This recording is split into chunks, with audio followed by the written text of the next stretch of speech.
মধ্যপ্রাচ্যের সংকট নিরসনে পাকিস্তান কাতার জোট, শান্তি আলোচনা পুনরুজ্জীবনের সম্ভাবনা ও চ্যালেঞ্জ। বন্ধুগণ, মধ্যপ্রাচ্যের সামগ্রিক নিরাপত্তা পরিস্থিতি যখন চরম ভঙ্গুর এবং যে কোনো মুহূর্তে একটি বড় ধরনের আঞ্চলিক সংঘাতের ঝুঁকিতে রয়েছে, ঠিক তখনই শান্তি আলোচনা পুনরুজ্জীবিত করতে একযোগে মাঠে নেমেছে পাকিস্তান ও কাতার। কূটনৈতিক আলোচনা ও উচ্চ পর্যায়ের পরামর্শের মাধ্যমে উত্তেজনা হ্রাস এবং একটি টেকসই শান্তিপূর্ণ সমাধানের লক্ষ্যে দেশ দুটি তাদের প্রচেষ্টা অব্যাহত রেখেছে। আন্তর্জাতিক বিশ্লেষকরা এই যৌথ উদ্যোগকে মধ্যপ্রাচ্যের ভূ রাজনীতিতে একটি গুরুত্বপূর্ণ মোড় হিসেবে দেখছেন। কূটনৈতিক সমীকরণ ও দুই দেশের ভূমিকা।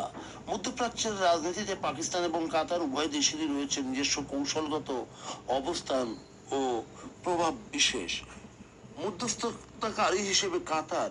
দীর্ঘদিন ধরেই কাতার আন্তর্জাতিক অঙ্গনে একজন দক্ষ ও নিরপেক্ষ মধ্যস্থকারী হিসেবে পরিচিত। আফগানিস্তানের শান্তি প্রতিষ্ঠা থেকে শুরু করে গাজা সংকট, সব ক্ষেত্রে দোহায় কূটনৈতিক গ্রহণযোগ্যতা সর্বজন বিদিত। পাকিস্তানের কৌশলগত অবস্থান। মুসলিম বিশ্বের একমাত্র পারমাণবিক শক্তিধর দেশ হিসেবে পাকিস্তানের সাথে সৌদি আরব, ইরান এবং তুরস্কের মতো আঞ্চলিক পরাশক্তিগুলোর সুসম্পর্ক রয়েছে। ফলে যে কোনো বড় সংকটের ভারসাম্য বজায় রেখে আলোচনা এগিয়ে নেওয়ার ক্ষেত্রে ইসলামাবাদের একটি বিশেষ সুবিধা রয়েছে। উদ্যোগের যে লক্ষ্য সেটি হলো উত্তেজনা বৃদ্ধির রোধ। এই মুহূর্তে প্রধান লক্ষ্য হলো কোনো পক্ষই যাতে এমন কোনো পদক্ষেপ না নেয় যা পরিস্থিতিকে আরো জটিল থেকে জটিলতর অবস্থায় বা যুদ্ধ অবস্থার দিকে ঠেলে দেয়। সরাসরি সংলাপের পথ তৈরি করা। পর্দার আড়ালে অর্থাৎ ব্যাক চ্যানেলে কূটনীতি ব্যবহার করে বিবদমান পক্ষগুলোকে আলোচনার টেবিলে ফিরিয়ে আনা। আঞ্চলিক নিরাপত্তা নিশ্চিতকরণ। লোহিত সাগর, হরমুজ প্রণালী সহ বৈশ্বিক বাণিজ্য পথগুলোর নিরাপত্তা রক্ষা ও জ্বালানি বাজারে স্থিতিশীলতা বজায় রাখা। চ্যালেঞ্জ ও ভবিষ্যৎ সম্ভাবনা। পাকিস্তান ও কাতারের এই আন্তরিক প্রচেষ্টা সত্ত্বেও শান্তি ফেরানোর পথটি বেশি কণ্টকাকীর্ণ।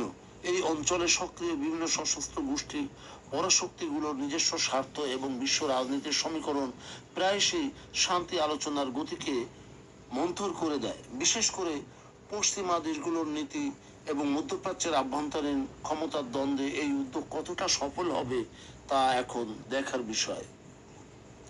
তবে সবিশেষ যে যুদ্ধ বা সামরিক শক্তি কোনো স্থায়ী সমাধান আনতে পারে না। আর এই বাস্তবতাকে সামনে রেখেই কাতার ও পাকিস্তান তাদের কূটনৈতিক তৎপরতা চালাচ্ছে। যদি তারা প্রধান পক্ষগুলোকে একটি ন্যূনতম সহ অবস্থানের চুক্তিতে আনতে পারে, তবে তা কেবল মধ্যপ্রাচ্যের জন্যই নয়, সমগ্র বিশ্ব অর্থনীতি ও নিরাপত্তার জন্য একটি বড় স্বস্তি নিয়ে আসবে।